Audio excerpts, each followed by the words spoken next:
Kawhi, KD, Giannis, and buckets. I mean, I was screaming at the TV last night, guys. This game was insane. I expected the Nets. I said that Kevin Durant can't lose this game after making that super clutch. We thought it might be a three-pointer, but it was actually just a two-pointer. But y'all. I mean, the legs kind of give from you eventually, right? Like, he had the team on his back quite literally and did what he could, but I mean, eventually in overtime, it goes away. Here's the thing. KD did not lose this game. His teammates let him down. All right, and it's, again, KD with just a Herculean effort. You see right there, 48 points, just a couple games removed from a 49-point wire-to-wire, 48-minute without a single break, and that has to be in violation of some sort of Players Association. I don't know. Hey, man, even we get 15-minute breaks every couple of hours, but I mean, KD did literally everything he possibly could have and just came up short, and it literally went the distance. So he'll be back with a stacked Nets team next year. I mean, health is obviously but we'll have to see. All right, so our good sis Ros Gold-Onwude is here to join us in on the conversation. And Ros, I saw you tweeting during the game last night. I saw you retweet KD's tweet about saying that it's the spiritual experience for him right after he made that super clutch shot to go into overtime. What did you think about the whole entire matchup? It was absolutely spiritual. He took us all to church and almost ended it on a prayer, but it really was a prayer that kept the Bucks season alive. Just, you know, his toe was on the line. That was the shot that almost was. But what we saw there where KD in overtime took that final shot, guys, and it was an air ball, you know, it showed you Kevin Durant is human, even at the end of the day. And so it shows you what the effort of an entire team over the course of a game can do, even over the greatest player in the world right now in Kevin Durant. The Bucks were able to wear on him. The victory that they got was a heart-filled, gritty team win. And not all wins are beautiful. You know, sometimes they're ugly and gritty and you advance. And that's what this was about.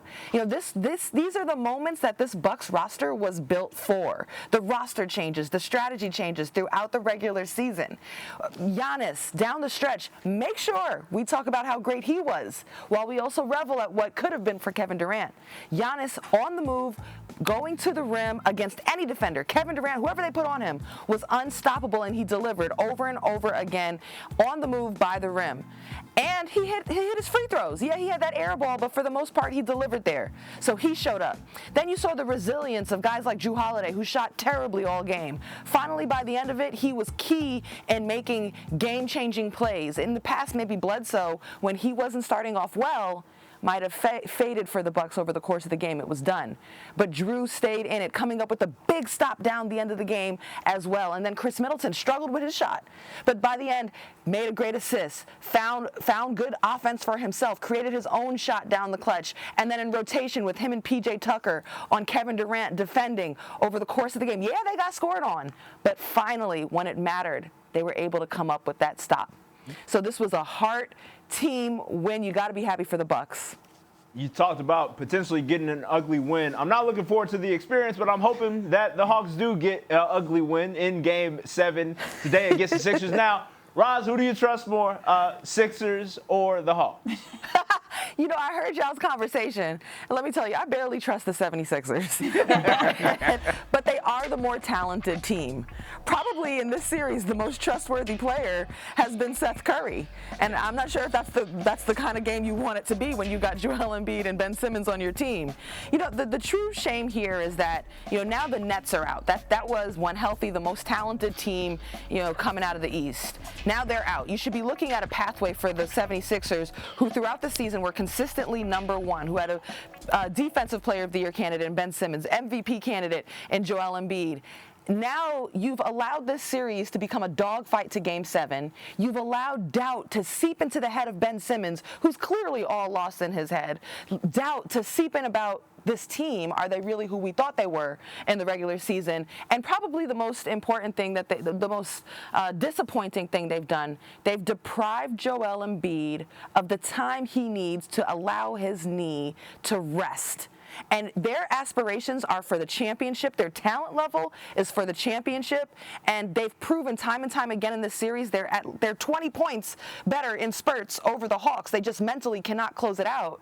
And so what they're doing is elongating this series and, really putting more wear and tear on Joel Embiid. And the pressure is on them right now.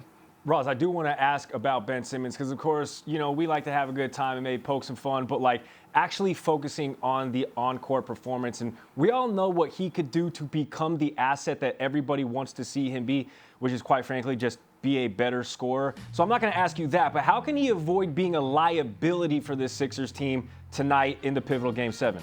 Oh, that's a great question. That's probably the best way to say it. How can he not be a liability? It's a shameful question. How can someone with the potential to be a generational talent, we're over here asking about how can he not be a liability? First of all, Ben needs to get out of his head. He needs to focus on hunting the things that he can do. Get this team in pace. Get himself out in pace. Get himself a full head of steam. Get himself going towards the basket. Hunting layups. Those are the types of shots that are within the flow and rhythm of his natural game, the things that make him great, where he's able to get some pace going, get in the open court, and make decisions or go all the way. He's at his best in transition and in straight lines. Why not try to find those opportunities? Get there. And then on the defensive end, get back into enjoying that challenge with Trae Young.